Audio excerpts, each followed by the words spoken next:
विद्यार्थ्यांनो, आज मी तुम्हाला उशाप या तुमच्या पाठ्यपुस्तकातली पुढची कथा मुक्ती ही शिकवणार आहे. ही एक वेगळ्याच धाटणीची कथा लेखकानं इथं मांडली आहे. कदाचित ही एक प्रतिकात्मक कथा आहे. तर वरकरणी पाहता ही एक अशी साधी कथा आहे. विषय काहीतरी वेगळा आहे, पण साधी कथा आहे, पण त्याचा अर्थ काहीतरी वेगळाच असावा असं या कथेच्या अखेरीस आपल्या लक्षात येतं. तर पाहूया काय ही कथा आहे.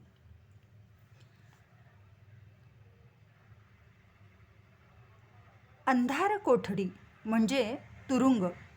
विद्यार्थ्यांनो, तुमच्या समोर तुम्हाला हे जे दिसतंय ते एका तुरुंगाचं चित्र आहे, जेलचं चित्र आहे आणि एका अंधार कोठडीविषयी लेखक इथे आपल्याला बोलताना दिसतो. हा तुरुंगातला कैदी आहे. अंधार कोठडीचे प्रचंड दार गुरगुरले. कचाकचा बोलणारे आणि कराकरा अंग खाजविणारे सारे कैदी एकदम स्तब्ध झाले. काळोखाचा भला मोठा दरवाजा किलकिला झाला.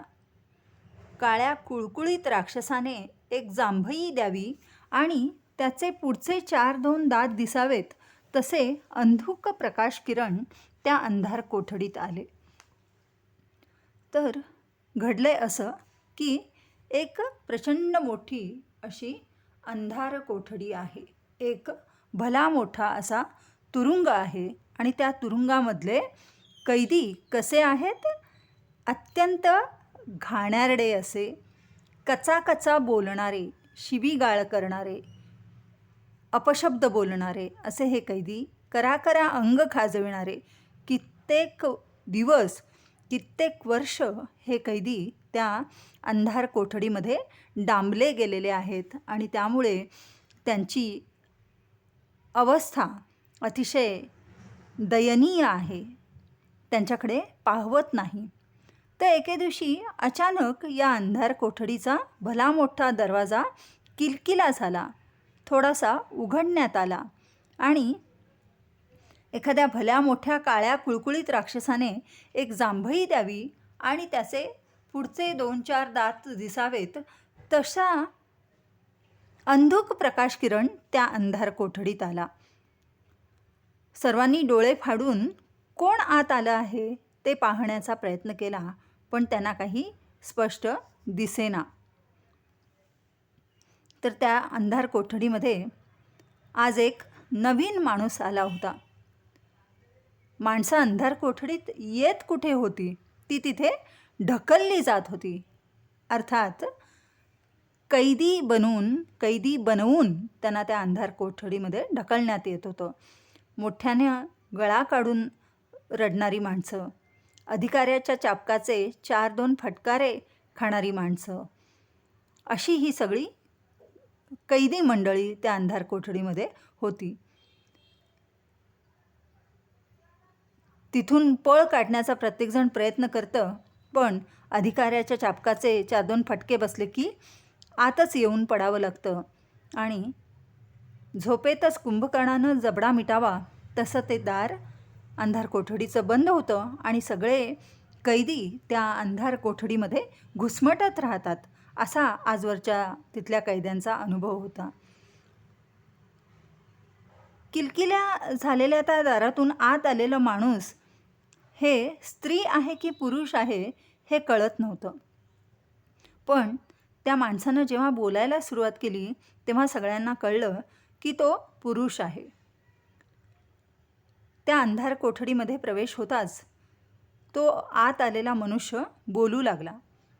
तो म्हणाला, अधिकारी महाशय, मी फार फार आभारी आहे आपला. राजवाडा हा माणुसकीचा तुरुंग होऊ शकतो, तसा तुरुंग हा माणुसकीचा राजवाडा होऊ शकेल. या बंधू भगिनींच्या सहवासात राहण्याची संधी तुम्ही मला दिलीत याबद्दल मी तुमचा ऋणी आहे. माणसांचा विजय असो. आजवर जो कोणी कैदी या अंधार कोठडीमध्ये ढकलला जात होता तो एकतर मोठ्याने गळा काढून रडायचा किंवा दोन्ही हातांनी तोंड झाकून आत येऊन स्फुंदत पडायचा किंवा आपल्या नशिबाला दोष देत राहायचा. पण आजचा हा मनुष्य काहीतरी वेगळीच भाषा बोलत होता. सगळेच कैदी त्याचं ते बोलणं ऐकून चपापले. दरवाजा कुरकुरत बंद झाला. काही वेळ त्या अंधार कोठडीमध्ये विचित्र स्तब्धता पसरली. मग कोपऱ्यातून एक चिरका म्हातारा आवाज आला. अहो पाहुणे, नाव काय तुमचं? तर या आत आलेल्या माणसाला कुणीतरी विचारलं की तुझं नाव काय? तो म्हणाला, आनंद. सगळे कैदी भेसूरपणाने हसले. त्यातला एक म्हातारा म्हणाला, इथे कशाला आलास? मरायला? काय आहे इकडे? इथं फक्त डोळ्यांनी काळोख पीत बसावं लागतं. हातांना डास मारण्याशिवाय दुसरं काम मिळत नाही. स्वतःचीच घाण येऊ लागते इथं माणसाला. इतकं घाणेरडं वातावरण इथं आहे. आणि असं असताना तू स्वतःच्या पावलांनी चालून इथे आलास का? तू असं वागलास? आपल्याशिवाय इथं असणारी सारी सारी माणसं मरून जावीत म्हणजे या काळोखामध्ये शतपावली तरी करायला जागा राहील असं मनात येतं. इथं प्रत्येकजण दुसऱ्याचा शत्रू आहे आणि असल्या या काळ्या कभिन्न अंधार कोठडीमध्ये तू कशासाठी आला आहेस? त्यावर आनंद उत्तरला, खोटं आहे हे. इथं प्रत्येकजण दुसऱ्याचा शत्रू आहे हे तुमचं म्हणणं खोटं आहे. त्यावर तो म्हातारा संतापला आणि ओरडून म्हणाला, कशावरनं म्हणतोस तू हे खोटं आहे म्हणून? त्यावर आनंद म्हणाला, मी इथं आलोय तो सर्वांचा मित्र म्हणून. तुम्ही जे म्हणताय की इथे प्रत्येकजण दुसऱ्याचा शत्रू आहे तर ते खोटं आहे. तुम्ही सगळेजण एकमेकांचे मित्र आहात आणि मी देखील तुमचा मित्र बनून इथं आलेलो आहे. हे ऐकताच त्या अंधार कोठडीच्या एका कोपऱ्यातून एक कोमल आवाज आला की बरोबर. तो आवाज इतका मधुर होता की एखाद्या बालकाच्या पायातल्या घुंगुरवाळ्यांचाच तो आवाज आहे असे वाटत होते. तेवढ्यात दुसऱ्या कोपऱ्यातून आवाज आला, बरोबर. तो आवाज देखील अतिशय मधुर होता. एखाद्या गोठ्याकडे धाव घेणाऱ्या गाईच्या गळ्यातल्या घंटांची गोड किणकिण त्या आवाजात होती. तिसरीकडून आवाज आला, बरोबर. स्वर्गाला स्पर्श करणाऱ्या देवालयातल्या घंटानादाचे गांभीर्य त्या आवाजामध्ये होते. तर अशा तऱ्हेनं त्या अंधार कोठडीमध्ये अनेक सुरेल, मधुर आणि गंभीर असे आवाज होते. आनंद त्या काळोखामध्ये उत्सुकतेने पाहू लागला. ते आवाज ऐकू लागला. पण या 3 आवाजांव्यतिरिक्त कण्हण्याचे, अंग कराकरा खाजविण्याचे आणि अरे देवा अशा अस्फुट उद्गारांचे विचित्र ध्वनी इतरत्र ऐकू येत होते. माणसांचा जिवंतपणा फारसा तिथे दिसत नव्हता. आनंदला जशी त्या अंधाराची सवय झाली, त्या काळोखाचा सराव झाला, काळोखात थोडे थोडेसे दिसू लागले, तसा तो एकदम हर्षभराने ओरडला, सापडला, सापडला. काय सापडला? त्या म्हाताऱ्याने विचारले. त्यावर आनंदानं सांगितलं की सुटकेचा मार्ग सापडला. अंधार कोठडीतले अनेक कैदी लगबगीनं उठले आणि ओरडले, दार उघडलं? दुसऱ्याच क्षणी त्यांचेच हताश शब्द ऐकू आले की छे, दरवाजा तर बंद आहे. आनंद शांतपणे म्हणाला, इथे या अंधार कोठडीमध्ये मध्यभागी केवढा उंच खांब आहे तो पाहिलात का?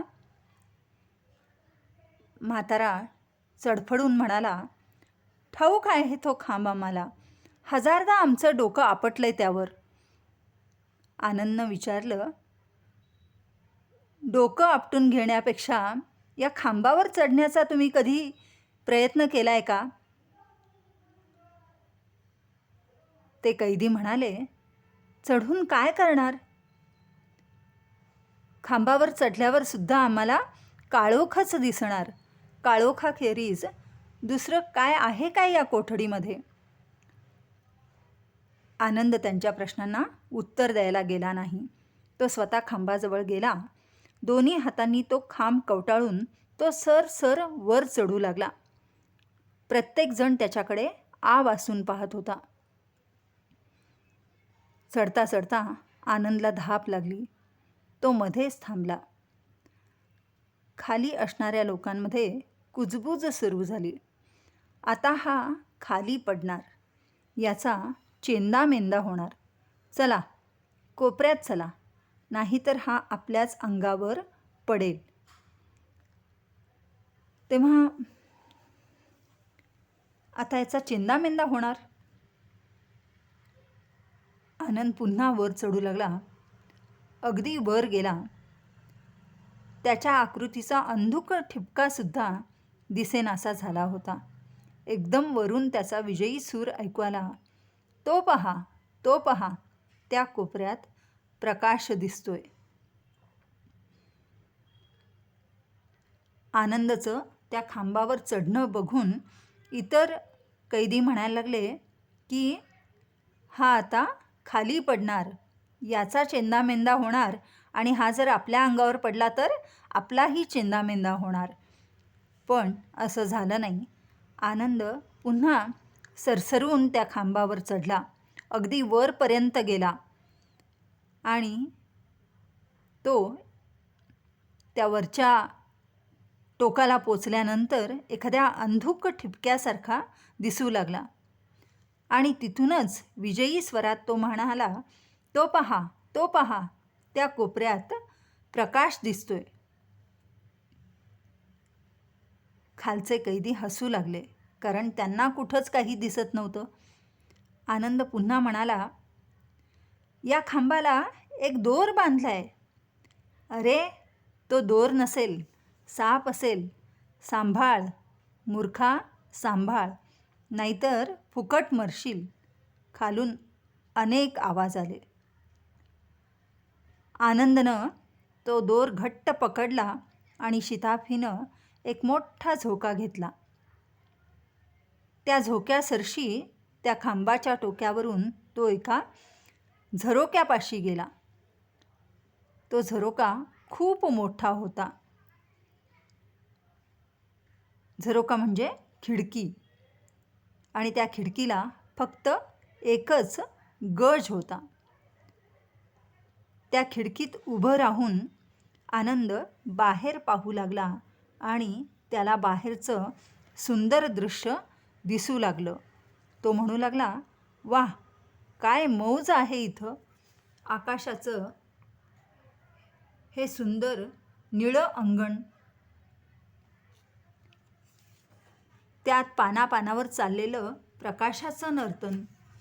तर आनंदला त्या खांबावरून वर चढल्यानंतर त्या दोराच्या सहाय्यानं एका झरोक्यात गेल्यानंतर बाहेरचं निळं आकाश दिसलं आणि तो आनंदून गेला.